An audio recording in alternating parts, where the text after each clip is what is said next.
2025년 2월 23일 예수님의 메시지 말씀, 특별 명설교 말씀, 참 감람나무는 기름 부음을 받은 종들의 그룹이다. 촛대는 기름 부음을 받지 아니한 일반 성도들의 그룹이다.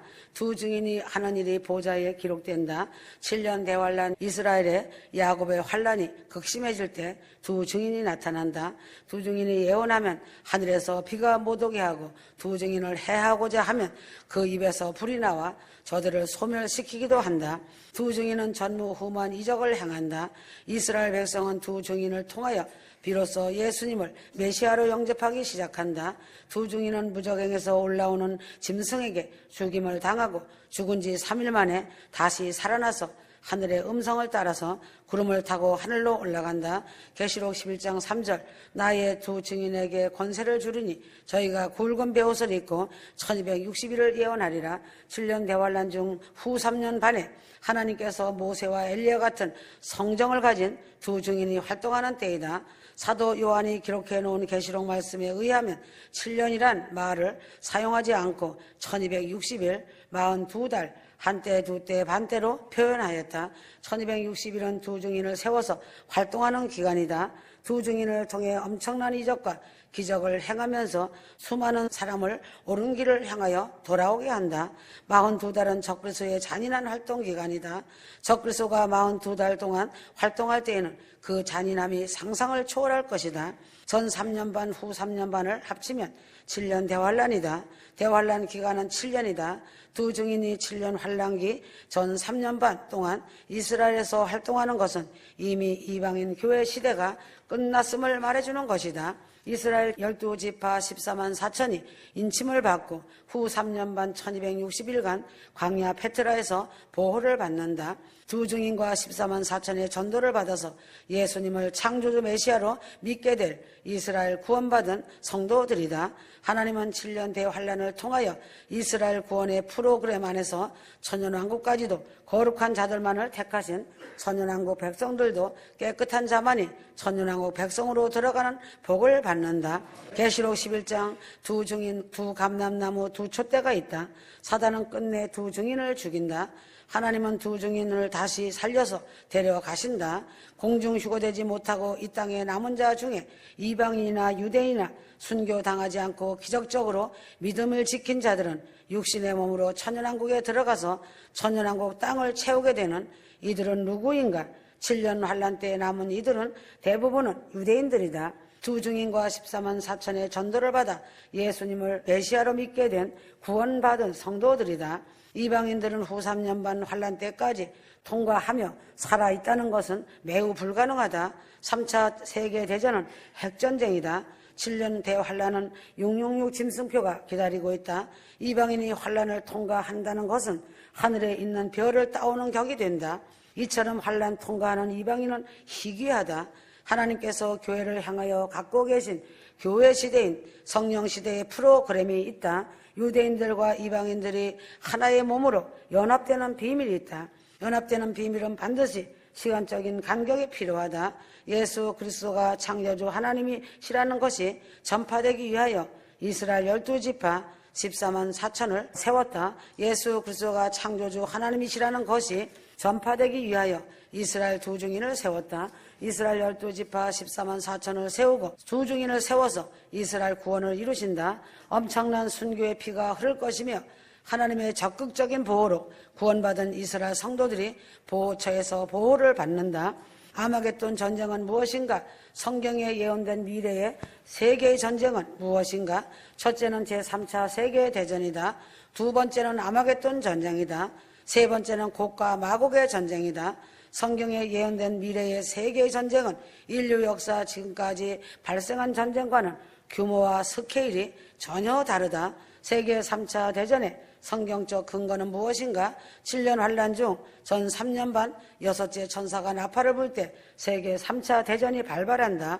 계시록 9장 15절 6째 천사가 나팔을 불매 나팔을 가진 6째 천사에게 말하기를 큰 강 유브라 대에 결백한 네 천사를 놓아주라 하며 네 천사가 놓였으니 그들은 그 년 월일 시에 사람 3분의 1을 죽이기로 예비한 자들이더라. 계시록 9장 16절에서 18절 마병대의 수는 2만이니 새 재앙 곧 저희 입에서 나오는 불과 연기와 유황을 인하여 사람 3분의 1이 죽임을 당하니라. 세계 3차 대전에 참전한 군인의 수가 2만이니 2억 명의 군대가 현대의 무기를 예표하는 불과 연기와 유황으로 인류 3분의 1인 25억 명이 사망할 것을 성경은 말하고 있다. 이스라엘이 어떻게 2억 명의 러시아와 이란, 시리아, 터키 등 아랍 세계 연합 군대와의 전쟁에서 승리할 수 있는가? 스가랴 12장 9절 예루살렘을 치러 오는 열국은 그날에 내가 멸하기를 힘쓰리라. 예루살렘을 치러 온 러시아, 아랍 연합군대에게 하나님이 직접 이 전쟁에 개입하여 2억 명의 군대는 그 자리에서 육체가 썩어가는 재앙을 받을 것이다. 스가랴 14장 12절 여호와께서 내리실 재앙이 이러하니 곧 섰을 때에 그 살이 썩으며 그 혀가 입속에서 썩을 것이요. 전 3년 반 세계 3차 전쟁에서 25억 명이 죽고 살아남은 전 세계 인류 약 50억 명은 하나님의 재앙에도 불구하고 회개를 하지 않는다. 전 3년 반이 끝날 때 열왕은 지구의 통치권을 적그리스도에게 위임한다. 아마겟돈 전쟁의 성경적 근거는 무엇인가?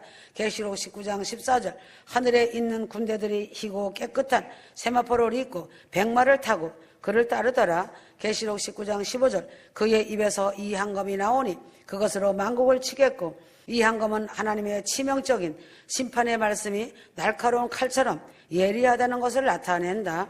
아마겟돈 전쟁은 천연왕국 새 시대를 열기 위한 심판이다. 아마겟돈 전쟁은 특이하게 국가 간의 전쟁이 아니고 그리스도와 적그리스도 간의 전쟁으로 666 짐승 연합군대와 하늘에서 내려오는 하늘의 군대와의 전쟁이다. 적그리스도는 후 3년 반이 끝날 때쯤 666 짐승의 표를 받은 전 세계의 군대를 아마겟돈에 직결시킨다. 666 짐승의 표를 받은 전 세계 인류는 예수 그리스도의 입에서 나오는 예리한 검, 이한 검에 의해서 모두 다 죽는다. 계시록 19장 21절 그 나머지는 말탄 자 입으로 나오는 검의 죽음에 모든 새가 그 고기로 배불리우더라.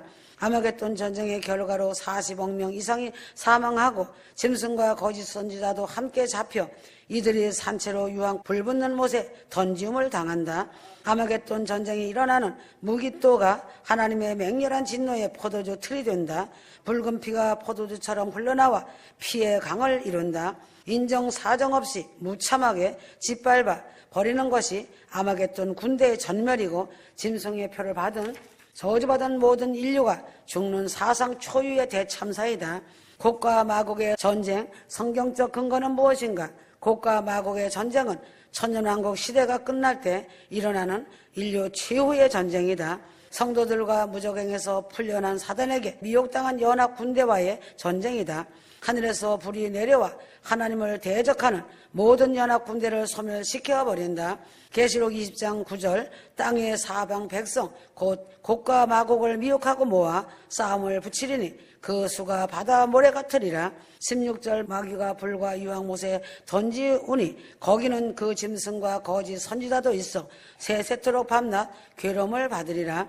천년왕국이 끝날 때쯤 사탄이 무적행에서 풀려나와 만국을 미혹한다. 사탄은 사방 곡과 마곡을 미혹하고 연합 군대를 소집하는데 그 수가 바다 모래같이 많다. 곡과 마곡의 군대 사탄의 연합 군대는 천년왕국 시대의 통치 본부인 예루살렘성을 포위하고 천년시대 지구촌에 살고 있는 성도들의 도시를 포위하였다. 사탄의 연합 군대들이 성도들의 진과 하나님께서 사랑하시는 성을 두루매 하늘에서 불이 내려와 사단에게 연합 군대들을 다 태워버리고 소멸시킨다. 곡과 마곡의 전쟁은 사탄의 최후 발악이다. 사탄의 군대가 천년왕국 시대 통치본부 예루살렘성을 포위했다고 하는 것은 하나님께 대한 정면 도전이다. 저희를 소멸했다는 것은 하늘의 불로 완전히 태워버렸다는 것이다. 계시록 16장 12절에 16절 새 영이 히브리음으로 아마겟돈이라 하는 곳으로 왕들을 모으더라. 12절 여섯째가 그 대접을 큰 강 유브라데에 쏟음에 강물이 말라서 동방에서 오는 왕들의 길이 예비되더라. 아마겟돈의 정확한 발음은 하르마게돈이다. 하르마게돈은 무깃도 산이란 뜻이다. 아마겟돈 북서쪽에 있는 엘리야가 바알 선지자들을 죽인 갈멜산이 있고 남동쪽에는 사울왕이 죽었던 길보아 산이 있다. 아마겟돈은 무깃도 평야를 지칭하고 있다. 귀신의 영인 세 영이 왕들을 아마겟돈으로 모은다고 성경은 말하고 있다. 아마겟돈은 성경에서 단 한 번만 언급되고 있다. 무깃도는 역사적으로 수많은 전쟁이 일어난 곳이다. 유다왕 아하시아가 화살에 맞아 죽은 곳도 무깃도이다. 1918년 9월 세계 1차 대전 때 영국 알렌비 장군이 무깃도에서 터키 군대를 치밀한 작전으로 완전히 패배시키고 승리하여 유명해졌다. 무깃도에서 전쟁이 너무 자주 일어나서 죽은 군사들의 시체를 골짜기에 밀어놓고 흙으로 메우다 보니 언덕이 되었다라는 말이 있다. 지금은 조용하고 아름다운 평평한 들판, 평원을 가지고 있다. 성경은 예언하고 있다. 아마겟돈에서 인류 최후의 전쟁이 일어날 것을 말하고 있다. 아마겟돈은 팔레스타인 성지 순례 중 중요한 코스 중 하나이다. 밀레니엄 국어 대사전에는 아마겟돈이 무엇이라고 쓰여 있는가? 세계의 종말이 될 때에 선과 악의 최후의 대결 전장이 아마겟돈이라고 쓰여 있다. 아마겟돈은 용과 짐승과 거짓 선지자 등 악의 세력과 하나님이 대적하여 싸울 최후의 전쟁터를 이루는 말로 표현되고 있다. 성경은 하나님의 하늘의 군대가 사단 마귀 세력을 격파할 최후의 전쟁터로 세계 역사 종말의 끝날에 일어날 전쟁터로 언급되고 예언된 것이다. 계시록 19장 14절에서 15절 하늘에 있는 군대들이 희고 깨끗한 샘포를 입고 백마를 타고 그를 따르더라. 그의 입에서 이 한검이 나오니 그것으로 만국을 치겠고 하였다. 아마겟돈은 심판의 주님께서 지상재림하실 때에 모든 악의 세력들이 주님의 말씀에 거민 이 한검으로 모두 멸망할 것을 성경은 말하고 있다. 계시록 19장 18절 물은 대소하고 모든 자의 고기를 먹으라 하더라. 마태복음 24장 28절 죽음이 있는 곳에는 독수리들이 모일지니라. 계시록 19장 17절 한 천사가 해에서 공중에 나는 모든 새를 향하여 큰 음성으로 외쳐 가로되 와서 하나님의 큰 잔치에 모여 왕들의 고기와 장군들의 고기와 아마겟돈 참전한 자들은 지휘고와 서열이 없이 모두 다 죽는 것이다. 전쟁에 참전한 모든 군대들이 새들의 잔치에 새들의 밥이 된다는 것은 참으로 치욕스러운 것이다. 아마겟돈에 참전한 군인들은 모두 다 이마나 손에 666 짐승의 표를 받은 자들이고 지상 재림하시는 예수 그리스도를 대적하는 자들이 되어 새들의 잔치에 새들의 밥이 되어 치욕스러운 저주받은 죽음이 되는 것이다. 아마겟돈은 하나님의 맹렬한 진노의 포도주 틀에 속한다. 계시록 19장 15절 하나님 곧 전능하신 이의 맹렬한 진노의 포도주 틀을 밟겠고 아마겟돈 전쟁에서 하나님의 진노의 포도주 틀에 밟혀 죽는 것으로 끝나지 않고 죄의 대가를 영원한 유황불무 속에서 고통을 당하는 것이 하나님의 생명이 없는 자들의 슬픈 운명이다. 갈멜산 근처 무깃도 평야 아마겟돈 구약시대 수많은 전쟁이 일어난 곳이지만 천년왕국 시대가 시작되기 전에 사단과 마귀의 세력들을 모아서 모두를 멸망시키는 하나님의 계획과 마지막 큰 전쟁이 아마겟돈 전쟁이다. 예수님 지상 재림은 주님의 예루살렘성 황금문 동문 입성과 긴밀하게 관련된 것이다. 에스겔 44장 1절에서 2절 주님은 지상 재림하시어 아마겟돈 사단의 군대들을 다 전멸하시고 지금 닫혀있는 예루살렘 동문을 통하여 입성하신다. 아멘.